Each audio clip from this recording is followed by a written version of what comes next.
I've been all in my phone, I got options. And I don't wanna tell you to drop it, but I don't wanna play your fair. Yeah, something that makes me look at you too often. Baby, you can give it something. Baby, I can run all the time. Baby, I'm talking crazy. I need you running my 6.5 hours later. Baby, I'm late, but I still can check in with you. I know that I need my friends, but I wouldn't wanna leave. You know, I wouldn't wanna bleed. Even my heart, my mind, and my body. Say it. My mind, my body. My body says it. My mind, and my heart. My body says it. I don't know what it is. I can't tell you what it is, but you got me going crazy. Good afternoon. It's Friday the 27th of October and I am reading my first fantasy novel. Well, my first fantasy novel as an adult. It is pretty good, y'all. Like, I'm enjoying it so far. I got to chapter 4 while I was at work. Basically, it's about this young girl, which her name is Bristol, was born with magic in her blood, but obviously she did not know that. She's an orphan and her guardian did not know either. So the book opens up, these men, they kidnapped her because one of them saw her a few days prior. She had shape-shifted into like a rabbit. She didn't know what this was about at that time. So they kidnapped her because they were promised money to bring her to wherever. In this kingdom, to be sure if a person possesses this magic or not, they have to be thrown into this body of water that's in the woods or whatever, right? If you go into this water, two things happen. Either you die or you come out with your powers and a stone that they call, what is the stone called?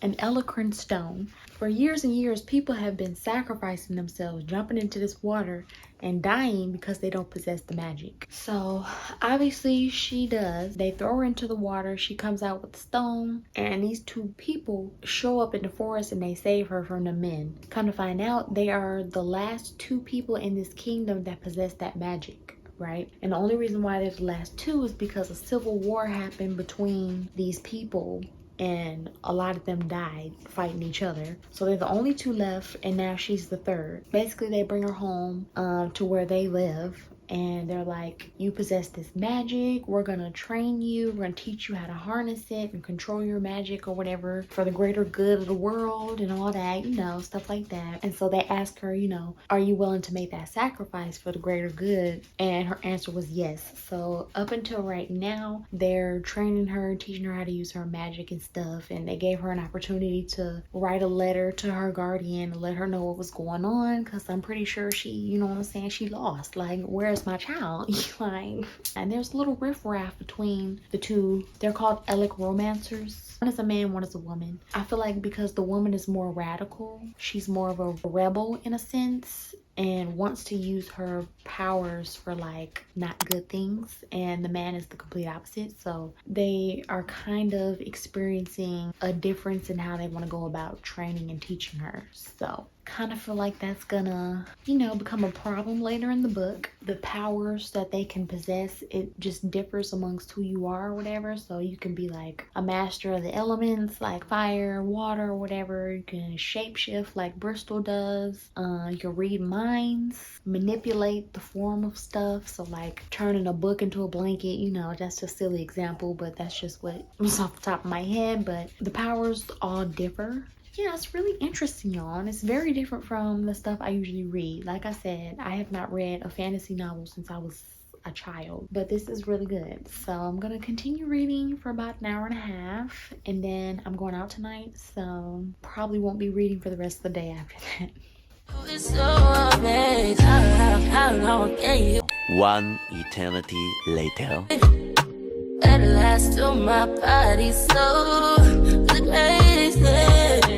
Baby, I'm talking crazy. I need you right in my space, but I need it, baby. I'm late, but I still check in with you. I know that I need my friend, but A few moments later. Whew, y'all, the book is getting good. Here I am this whole time thinking I wouldn't enjoy fantasy as an adult, and it's good.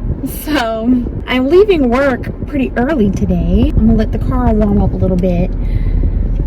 So where I'm at now is 3 parts, so I'm on part 3, and I was right about her 2 mentors that saved her from, you know what I'm saying, being attacked and stuff. I was right that there was strife between them. Like, one was a rebel, one was like all for good and for the greater good and all that. The other one wasn't. So the one that was not, sure enough, you know, went to the dark side. They're part of a kingdom. There's like royalty, queens, kings, princes, duchess, and all that. So they were going to a ceremony to name the daughter of the king and queen of one of the kingdoms. And the bad one, Tamaris, ended up cursing the little girl. So, because she cursed the girl, Bristol attacked her and destroyed Tamaris' little stone that they be having and all that gives them their power. She destroyed it. She disappeared, but they knew that she didn't kill her. They knew early on that she would be coming back, you know what I'm saying, to start a war and all that. Bristol was tasked with taking the little girl away, like far, far away, and protecting her so Tamaris wouldn't come back and kill her or whatever. So years go by and she's raising the little girl. She's also disguised. I don't know if I said already, but Bristol can shapeshift and change her appearance like in disguises or whatever for as long as she wants. So she disguised herself as the girl's aunt Amelia, an old lady, even though she is not an old lady. During this time, she was needing to come up with a plan to, you know what I'm saying, fight the war. So she met with the royal's son of a different kingdom and convinced him to start an army or whatever, and she ends up falling for this guy even though she's under disguise as a man who is fighting for him. When she's in his presence, they get attacked a couple times. She goes back to the little girl starts wondering who she is, where she's from and all that, like truth of her identity. Her mentor, the good guy, went to this like dark kingdom to try and fight the bad mentor Tamaris.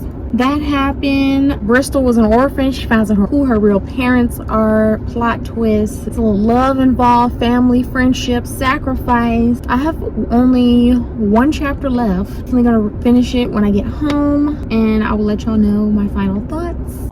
One eternity later. Wanna leave, you know I wouldn't wanna bleed in my heart, my mind, and my body.